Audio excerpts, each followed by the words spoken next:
यदि आपको एक्सरसाइज 5.3 का क्वेश्चन 10 का सॉल्यूशन चाहिए तो आप सही वीडियो देख रहे हैं। इस वीडियो में मिलने वाला है क्वेश्चन 10 को किस तरह से आप आसानी से सॉल्व कर सकते हैं। चलिए वीडियो को स्टार्ट करते हैं और देखते हैं कि क्वेश्चन 10 में क्या दिया हुआ है। क्वेश्चन 10 में दिया हुआ है so that A1, A2, an, form an AP where an is defined as below। तो यहाँ पर nth टर्म का एक्सप्रेशन दिया हुआ है फर्स्ट और सेकंड क्वेश्चन में, राइट। तो फर्स्ट में nth टर्म का एक्सप्रेशन जो है वो है an इक्वल टू 3 + 4n और सेकेंड क्वेश्चन में an इक्वल टू है 9 - 5n। इस एक्सप्रेशन को यूज करके बताना है कि A1, A2, A3 से जो सीक्वेंस बन रहा है क्या वो AP है या नहीं है, राइट। यदि AP है तो फाइंड करना है फर्स्ट 15 टर्म्स का सम। तो चलिए एक एक करके इनको सॉल्व करते हैं। क्वेश्चन फर्स्ट में है an इक्वल टू 3 +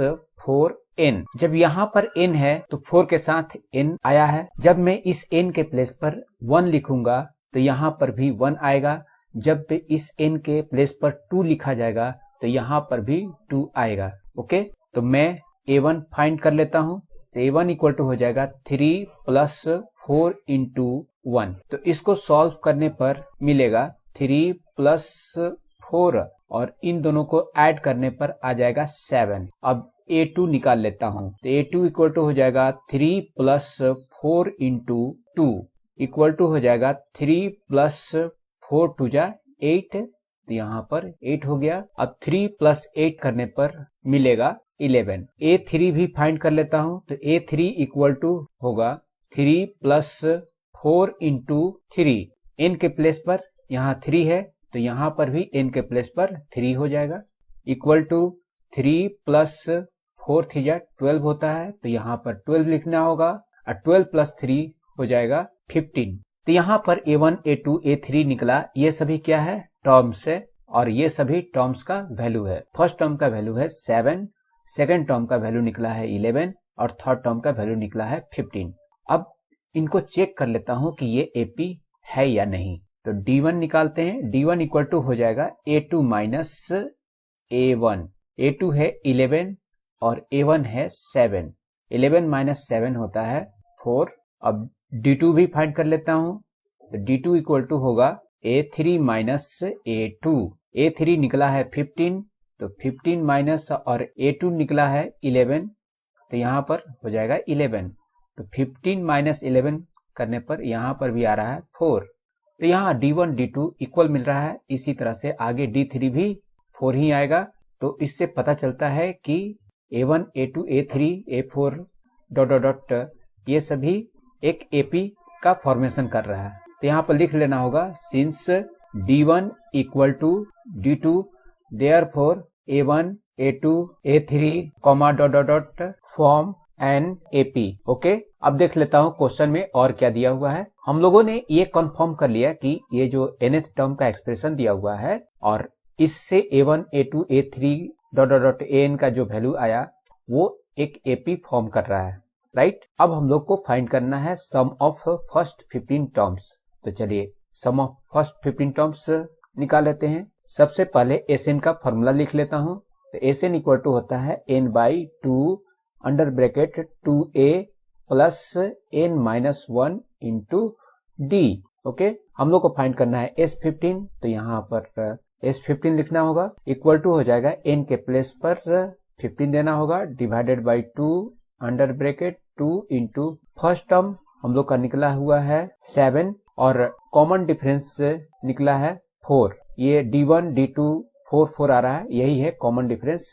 तो कॉमन डिफरेंस निकला है 4। तो A के प्लेस पर मैं 7 दे देता हूँ और प्लस यहाँ n के प्लेस पर हो जाएगा 15 - 1 और D के प्लेस पर देना होगा 4। Bracket close.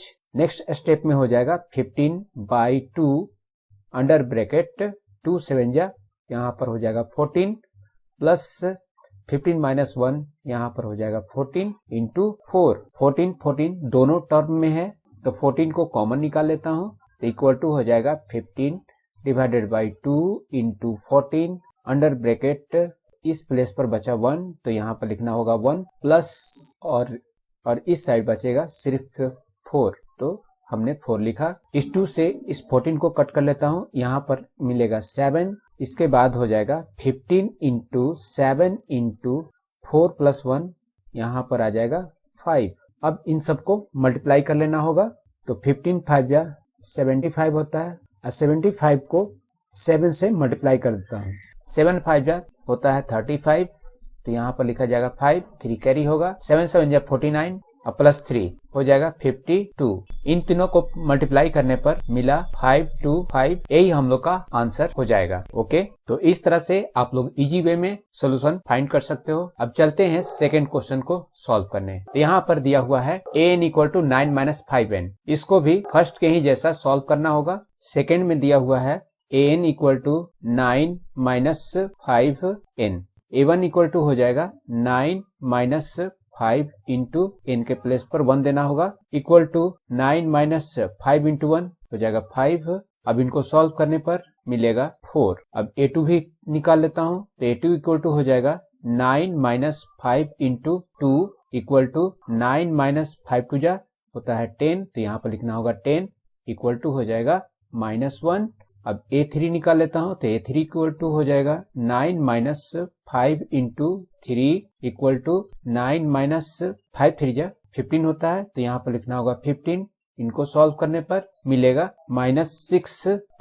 अब चेक कर लेता हूँ कि इनके बीच गैपिंग कितना का है, मीन्स d1 d2 निकालना होगा। तो पहले d1 निकालता हूँ, d1 इक्वल टू हो जाएगा a2 माइनस a1।